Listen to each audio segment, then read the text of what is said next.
स्वागत है आपका। मैं हूं आपके साथ नेहा दुबे। केंद्रीय गृह मंत्री अमित शाह बिहार के दौरे पर मधुबनी के झंझारपुर पहुंचे, जहां पर अमित शाह ने रैली को संबोधित किया और इस दौरान अमित शाह ने लालू नीतीश पर जमकर निशाना साधा और बड़े आरोप लगाए। शाह ने कहा कि कुछ दिन पहले ये लालू नीतीश जी की सरकार ने फतवा जारी किया कि बिहार में रक्षाबंधन की छुट्टी नहीं होगी, जन्माष्टमी की छुट्टी नहीं होगी और बिहार की जनता ने जो आक्रोश दिखाया उससे उसकी शान को काम आप लोगों ने किया है। आपको बता दें कि बिहार में हर तरफ जंगल राज आ गया है। लालू ने रेल मंत्री बनने के दौरान अरबों का घोटाला किया। शाह ने कहा कि बिहार की सभी 44 लोकसभा सीटों पर एनडीए की जीत होगी। साथ ही साथ उन्होंने कहा कि चंद्रयान 3 की सफलता सभी का मन आनंद से भर गया है। अमित शाह ने कहा कि G20 की सफलता से भारत की प्रतिष्ठा पूरी दुनिया में बढ़ी है। उन्होंने प्रधानमंत्री ने G20 की बैठक में नालंदा विश्वविद्यालय की प्रतिष्ठा को बढ़ाने का काम किया है। वहीं मधुबनी पेंटिंग भी सभी के दिलों और दिमाग पर छाई रही। बिहार की जनता का बहुत हृदय से धन्यवाद करना चाहता हूं। कुछ दिन पहले ये लालू नीतीश की सरकार ने एक फतवा जारी किया कि बिहार में रक्षाबंधन की छुट्टी नहीं होगी, जन्माष्टमी की छुट्टी नहीं होगी। और बिहार की जनता ने जो आक्रोश दिखाया उससे इनकी शान ठिकाने आने का काम आप लोगों ने किया है। मैं बड़े हृदय से आपका सम्मान करने का काम करता हूं। वहीं नालंदा में अधिकारियों ने पुलिस की मदद से एक दुकान के अंदर से 2 लाख के ब्रांडेड कंपनी के नकली अंडरगारमेंट्स बरामद किए। बता दें आपको कि इस दौरान दुकानदार को भी गिरफ्तार किया गया। छापेमारी लहेरी थाना क्षेत्र के मंगला थाना रोड स्थित एक दुकान के अंदर से की गई है। इस दौरान अधिकारियों ने पुलिस की मदद से एक दुकान में छापेमारी की और 2 लाख के ब्रांडेड कंपनी के नकली अंडरगारमेंट्स को बरामद किया है। पुलिस ने मौके से दुकानदार संजय यादव को गिरफ्तार किया। मामले को लेकर पुलिस का कहना है कि बिहार शरीफ के कई दुकानों में नकली कंपनी के नाम पर अंडरगारमेंट्स बेचे जा रहे हैं। मिली सूचना के आधार पर लहेरी के थाना अध्यक्ष दीपक कुमार, दारोगा रविंद्र कुमार के नेतृत्व में छापेमारी की गई, जहां से भारी मात्रा में अंडरगारमेंट्स को बरामद किया गया। आरा में बाइक सवार 2 हथियारबंद अपराधियों ने एक पूर्व वार्ड सदस्य की गोली मारकर हत्या कर दी। घटना कोइलवर थाना क्षेत्र के आरा छपरा 4 लेन स्थित चनपुरा पेट्रोल पंप के पास की बताई जा रही है। वहीं घटना जो है हत्या की घटना हुई और उससे गुस्साए मृतक के परिजनों और स्थानीय लोगों ने चनपुरा गांव के समीप आरा छपरा 4 लेन को जाम कर अपराधियों की तत्काल गिरफ्तारी की मांग की। और वहीं पूर्व वार्ड सदस्य की हत्या और सड़क जाम की सूचना मिलते ही कोइलवर थानाध्यक्ष अविनाश कुमार के साथ भारी संख्या में पुलिस बल मौके पर पहुंचकर आक्रोशित लोगों को समझा बुझाकर जाम हटवाने और पूरे मामले की छानबीन में पुलिस जुट गई। इसके अलावा मृतक के परिजन नामजद लोगों के खिलाफ थाने में मुकदमा दर्ज करा चुके हैं। फिलहाल पुलिस मामले की जांच में जुट गई है। रांची आजसू पार्टी का 3 दिवसीय अधिवेशन 29 सितंबर से रांची में होगा और 3 दिनों तक पार्टी संगठनिक कार्य के साथ ही लोकसभा और विधानसभा चुनाव के लिए रणनीति भी बनाएगी। पार्टी प्रवक्ता डॉक्टर देवशरण भगत ने कार्यक्रम की जानकारी देते हुए बताया कि अधिवेशन की तैयारी की समीक्षा की होगी और साथ ही साथ ये बैठक केंद्रीय समिति सदस्य, सभी विधानसभा प्रभारी, सभी जिलों के प्रभारी अध्यक्ष, कार्यकारी अध्यक्ष, सचिव और सभी प्रखंडों के अध्यक्ष, सचिव, नगर अध्यक्ष, नगर सचिव के साथ साथ सभी अनुषंगी इकाई के अध्यक्ष सचिव शामिल होंगे। डॉक्टर भगत ने कहा है कि इस महाधिवेशन के माध्यम से हम राज्य के विभिन्न विषयों पर चिंतन और मंथन करेंगे। विधानसभा वाइज हम लोग करेंगे और इस पर कई एक बिंदुओं पर भी हम चर्चा करेंगे। यह महाधिवेशन की तिथि, क्योंकि प्रस्तावित तिथि हमने 29, 30, 1 सितंबर है, लेकिन कल के बैठक के बाद हम इस तिथि पर मुहर मारेंगे। अब आप लोगों से गुजारिश करेंगे कि जो वर्तमान हालात है इस राज्य के, ये जिस तरह से हम लोगों ने डुमरी में फेस किया, वो कहीं न कहीं से भी लोकतांत्रिक मूल्यों को स्थापित करके चुनाव लड़ने का वहां।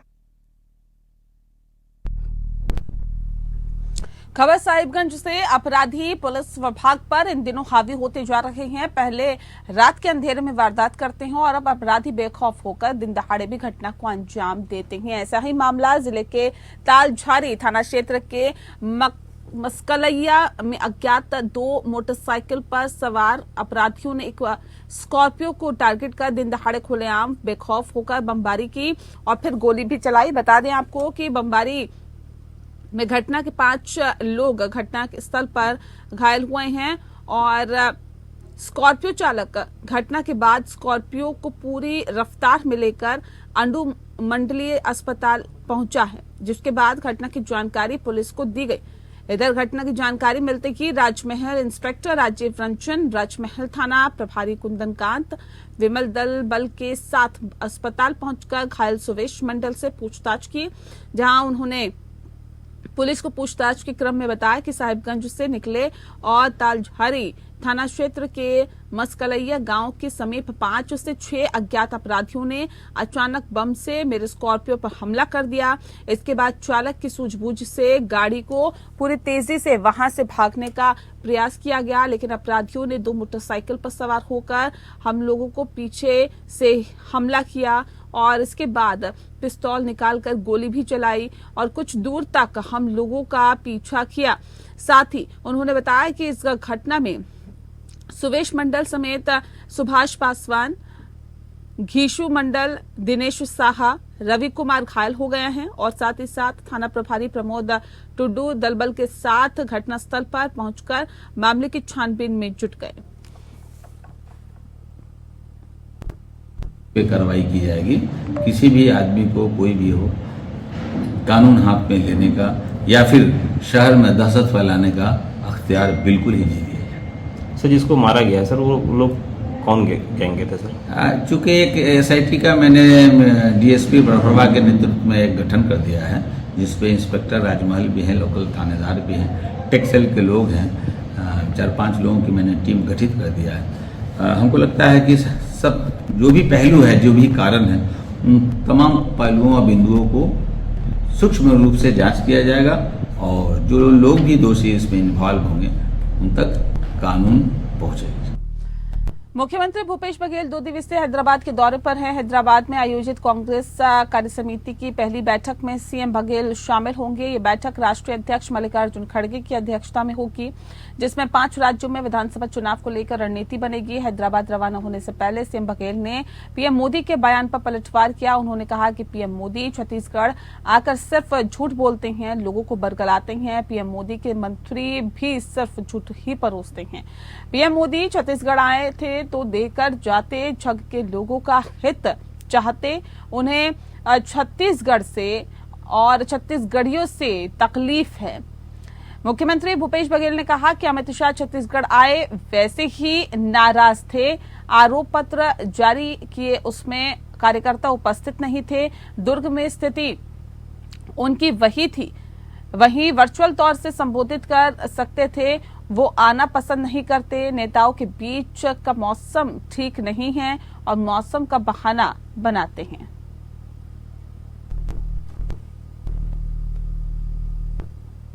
इनका काम केवल झूठ बोलना है। आज से 4 साल पहले तत्कालीन कृषि मंत्री रविंद्र चौधरी जी, खाद्य मंत्री अमरजीत भगत इसको लेके गया था, अधिकारियों के लेके गया था कि हमारा चावल खरीद लें। तब भारत सरकार ने कहा, पीयूष गोयल ने कहा कि आप समर्थन मूल्य से ज़्यादा दे रहे हैं, 2500 रुपये में खरीद रहे हैं, इसलिए आपका चावल हम नहीं खरीदेंगे।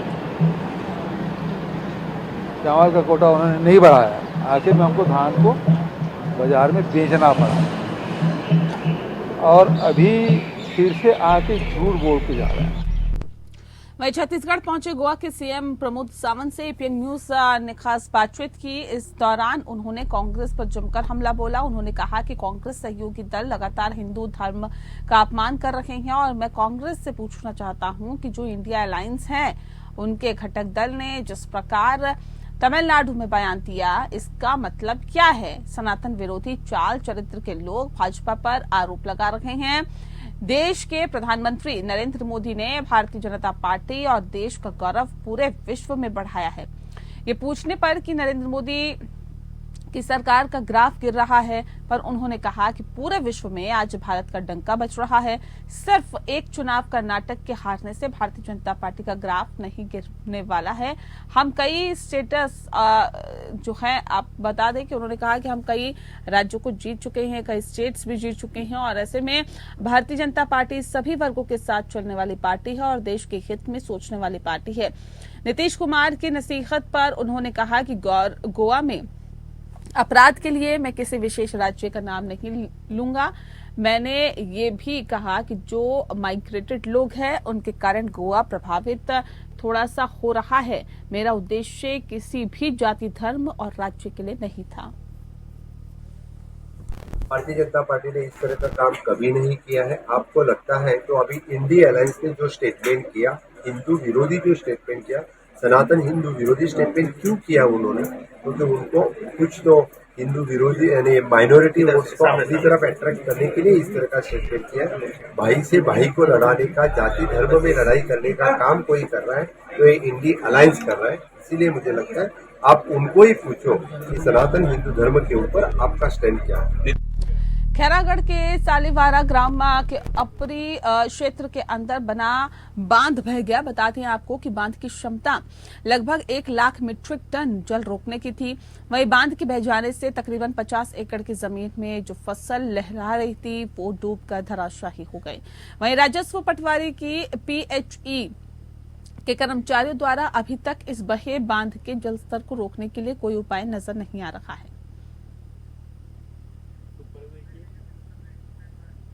छत्तीसगढ़ के दंतेवाड़ा जिले में लोन वराटू अभियान के अंतर्गत 5 नक्सलियों ने आत्मसमर्पण कर दिया। इसमें 1 लाख का इनामी सहित कुल 5 नक्सली हैं, जिसमें 2 महिलाएं नक्सली भी हैं। और ऐसे में आपको बता दें कि पुलिस जानकारी के मुताबिक वो सभी कटेक कल्याण एवं इंद्रावती एरिया कमेटी में सक्रिय थे।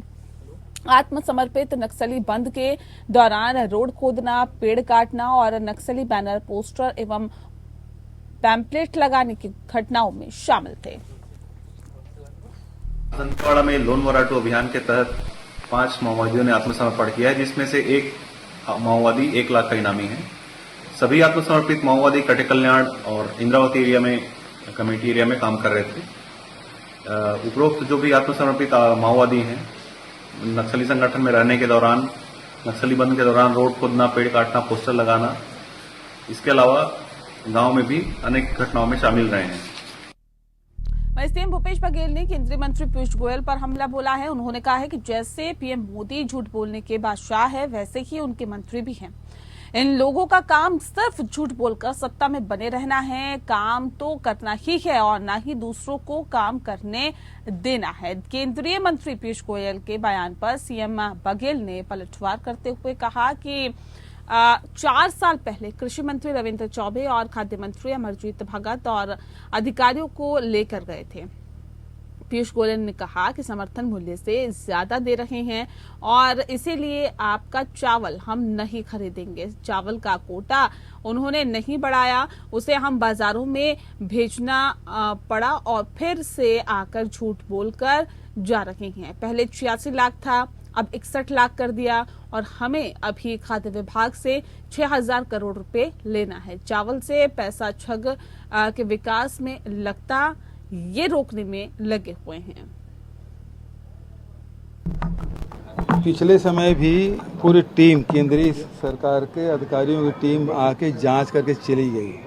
क्योंकि अब चुनाव के समय ये आए हैं तो केवल वो आरोप लगाने आए हैं और इसके अलावा कोई उनके बातों में दम नहीं है। क्योंकि सारी चीज़ हमने आधार कार्ड से लिंक किया हुआ है और सबको राशन पहुंच रहा है। जिन जिन राशन दुकानों में कहीं कमी खामी थी, राज्य सरकार स्वयं उसे संज्ञान लेते हुए उसमें कार्रवाई कर दी है। अब उसके बाद ये आरोप लगा रहे हैं तो केवल ये चुनाव के लिए आरोप लगा रहे हैं।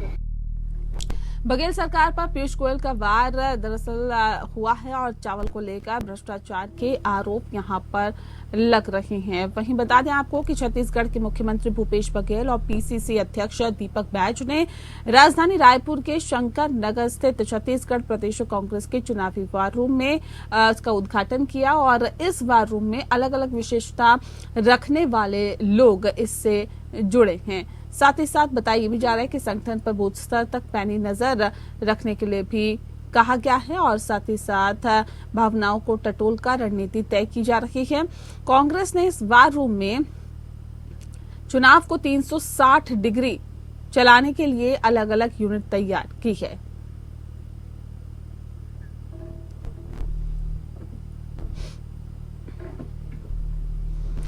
अगली खबर का रुख करते हैं, बात मध्य प्रदेश की।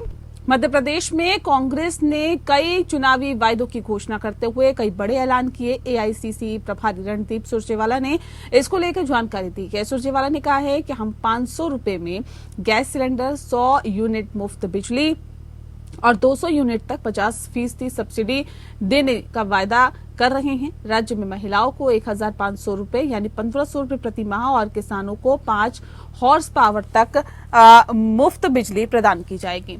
मध्य प्रदेश में पिछड़े समुदायों को 27% आरक्षण और जाति आधारित जनगणना की जाएगी।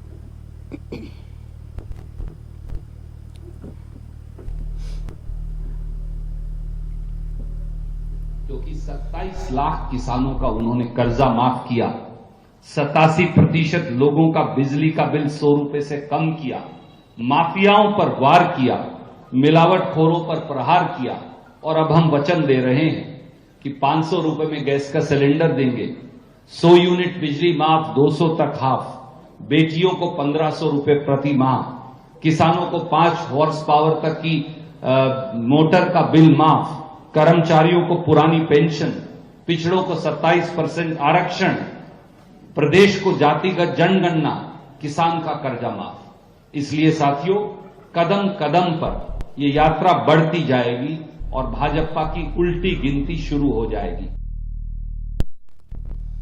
जी आपको बता दें कि कांग्रेस की तरफ से वायदे किए जा रहे हैं कि हम चुनावों में जनता की भलाई के लिए तमाम वायदे करेंगे और अगर हमारी सरकार बन गई तो उन वायदों को पूरा किया जाएगा, जिसमें 500 रुपए में गैस सिलेंडर, 100 यूनिट मुफ्त बिजली, किसानों के लिए अच्छी बात ये कर रहे हैं, कह रहे 200 यूनिट तक 50% सब्सिडी का वायदा भी यहां पर किया जा रहा है।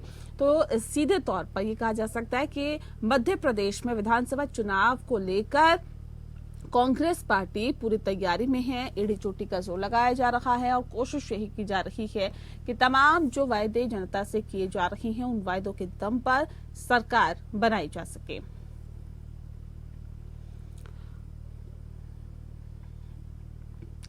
तो बता दें आपको कि जिस तरह से कमलनाथ और रणदीप सुरजेवाला की तरफ से कहा जा रहा है कि देखिए, अब सुरजेवाला ने कहा है कि हम 500 रुपए में गैस सिलेंडर देंगे और 100 यूनिट मुफ्त बिजली देंगे, 200 यूनिट तक 50% सब्सिडी देने का वायदा किया जा रहा है। राज्य में महिलाओं को 1,500 रुपए प्रति महीने दिए जाएंगे और साथ ही साथ किसानों को 5 हॉर्स पावर तक बिजली मुफ्त देने की बात कांग्रेस की तरफ से की जा रही है।